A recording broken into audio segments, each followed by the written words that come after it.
Viewers, subscribe చేసేటప్పుడు అక్కడ ఉండే గంట సింబల్ను ప్రెస్ చేయడం మర్చిపోవద్దు.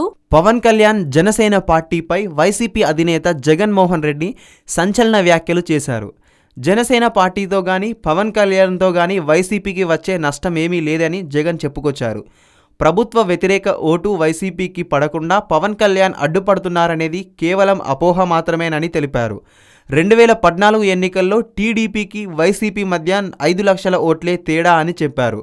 మోడీ పవన్ కళ్యాణ్ ప్రచారం చేసినా వచ్చింది 5 లక్షల ఓట్లేనని గుర్తుంచుకోవాలన్నారు. వైసీపీ అధికారంలోకి రాగానే భూ సమగ్ర సర్వే చేయిస్తామని, భూ రికార్డులన్నీ తిరగదోడతామని ప్రకటించారు. పొత్తులపై ఇప్పుడు మాట్లాడేది ఏమీ లేదని, ఎన్నికలప్పుడే వాటి గురించి మాట్లాడుకుంటే మంచిదని జగన్ తెలిపారు. ఈ వీడియో గనుక మీకు నచ్చినట్లయితే లైక్ చేయండి, షేర్ చేయండి అండ్ సబ్స్క్రైబ్ చేయండి.